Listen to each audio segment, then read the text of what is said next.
Now, in this episode, we have the combination of everything that's happening. Alpha now knows the truth of Shadow. Getten is realizing what's happening around him. The whole economy is coming to a collapse. It's a beautiful catastrophe, and we're here for it. So we start off with Alpha coping with Shadow's betrayal of her and Shadow Garden, that he has pretty much discarded her. He didn't need her. He's forsaken her. At least that's everything that's going in her mind. And she's just curled up in a ball in front of a fireplace like a child, trying to rack her brain why the man she loves, the man that she would give her life for, would just up and betray all of them for what, money?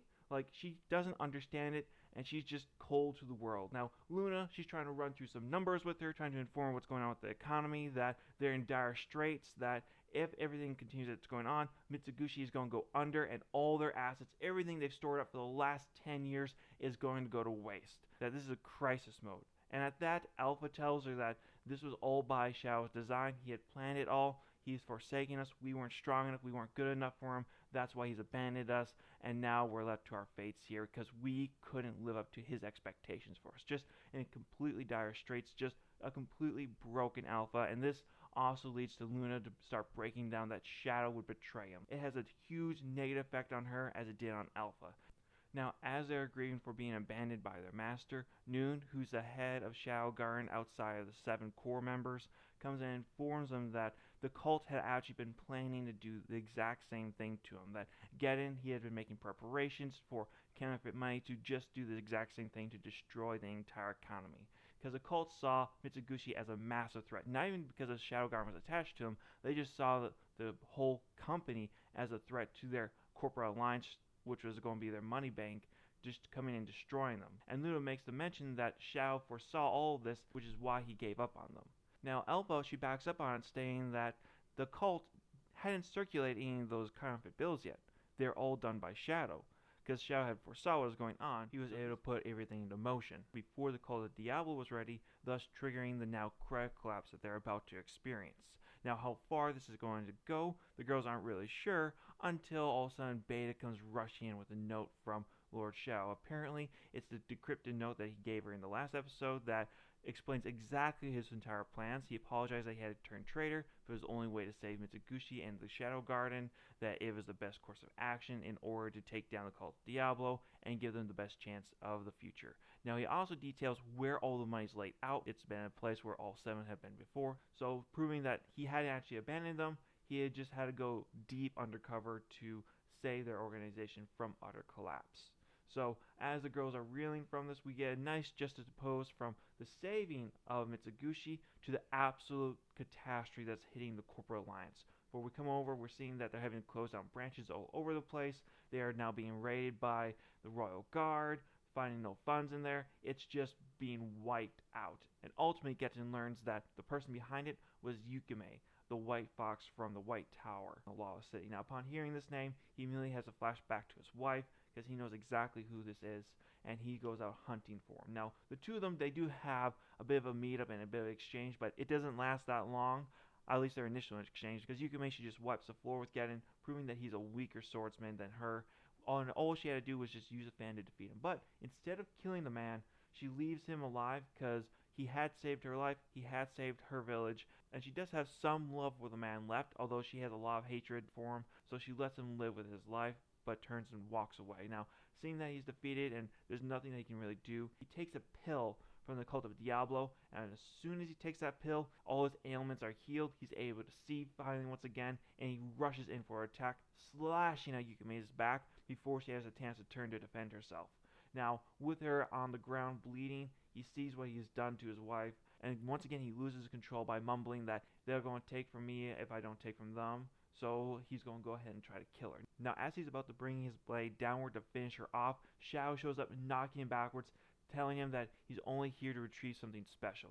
Now, Getten and Yukime think that he's talking about Yukime, whereas he's actually talking about the gold, because all the gold that him and Yukime have been gathering, well, it has now since vanished. Little to Shao's knowledge, that has been taken by members of Shao Garden, who quickly acted on the information to go grab the gold and bring it to a safer location. Just they forgot to mention to Lord Shadow, by the way, we're taking the gold that you have secretly stored for us. So when he arrives to his secret stash where all the gold should be, he immediately thinks that it was Getten who was behind stealing the gold, and so he's gone after him to get it back.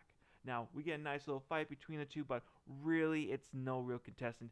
Geddon is a lesser boss for Shadow to face, and he doesn't even bring out any of his slime abilities to beat him up.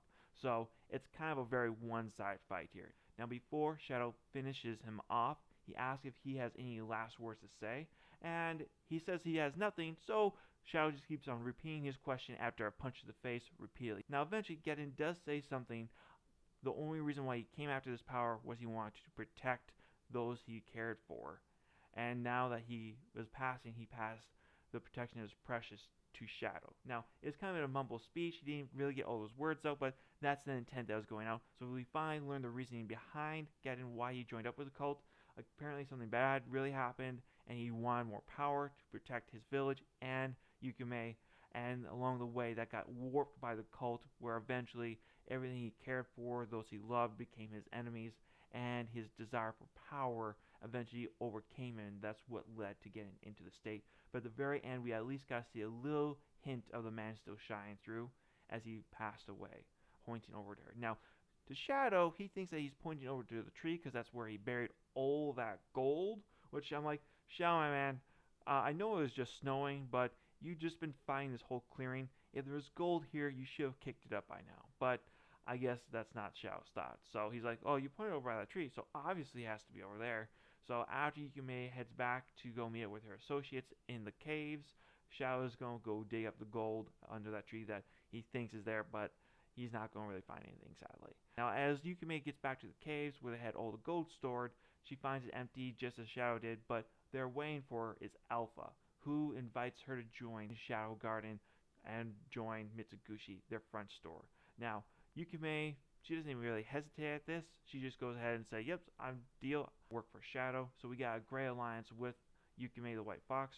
We have Shadow Garden, who are the enforcers, who deal in secret missions primarily. Mitsugushi, just the front store, funding all their operations. And then we got the White Tower, who's the more under seedy belly in the lawless areas that can get them the more darker information that they need. Now, Shadow Garden, they already have an excellent information network, and they do work in the shadows already, but there's a little bit of a difference between working in the shadows and be completely shadows versus working in the dark underbelly of society where you can still be found more easily and to go between people easier. I'm just presuming that there's a little bit of difference between the levels of dark and shadow going on there. And we got the forging of those two coming on to create a great alliance between the two as they hunt down the cult of Diablo. Now, the episode, it wraps up with Shadow digging through the snow with Delta wanting her master to keep his word that he'll do anything that she wants, and Shadow trying to get out of it but kind of failing. He also tells her the story of Santa Claus calling him a demon. Now, the reason why he calls him a demon is because when he was a kid, he wished to become the Eminence in Shadow. Now, he stops himself before he tells Delta all that, but pretty much he had wished for something that never came, so Shadow has now labeled him as demon. Now, as they're digging, they're not finding anything, so Shadow, like, okay, fine, I haven't found anything. I'm just going to leave it here then. And I'm going on a little bit of a mission for myself for a little bit because I did just betray my organization, so the girls probably are extremely upset with me. So I'll let them simmer down for a while, then I'll show up and apologize, and we'll get all over this eventually. So with that, Shadow decides to leave and go on his mission of exploration. Now, just as he leaves, Delta does actually find something buried under the snow. Now, what she finds, we don't really get a clear look at it, so it'll be interesting to find out what that is. I don't think we ever actually figure out what she found underneath the snow, but it's interesting. At least she found something there. We conclude the episode with Mitsugushi completely taking complete control of all the markets, everything, all the assets of the corporate alliance. So they just pretty much became the one giant monopoly in the entire kingdom of Midgard.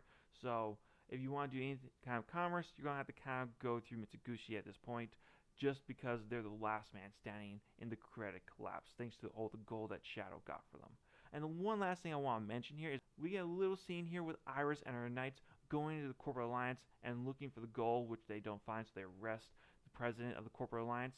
And Iris, she just walks away hollow. Like, there's no joy, there's no meaning in her. Like, she doesn't show any theories that there's no gold. She's just defeated. And I think she's still trying to process what her sister Alexa said, that she's trying to learn, become better. So I think Iris is still trying to find her footing, that she's still lost. I really am hoping that eventually we get to see a scene where her eyes are open and she understands things, or she finds a new way of living, or she finds the meaning to raise her sword once more. I'm hoping that we can kind of get to see that, if not in this season, in a future season. So I'm just hoping there. But that is interesting to see that she's still having to suffer from the events from the previous season. Now, that concludes the events in the corporate war arc. It was a good arc. I liked it. It went for about 4 episodes, so I thought they did a good job. I mean, once again, there was a lot of like, oh, well, I got lucky that the world kind of works around me scenarios going on for Shadow, but really there was some playing on here, so I can't say it was mostly the chance. There was some chance in there, but I mean, really in the modern world, there's always a little bit of chance and a little bit of luck that has to go with things. So I thought this arc was a bit more believable than some of the other stunts that Shadow's pulled off. So I'll leave it here. I want to hear what your guys' thoughts though. Did you enjoy this episode? Did you like this arc? Was this your favorite arc so far? Leave a comment down below, and I look forward to hearing from you guys. Leave a like and subscribe, and I'll see you guys in the next one. Take care now. Bye.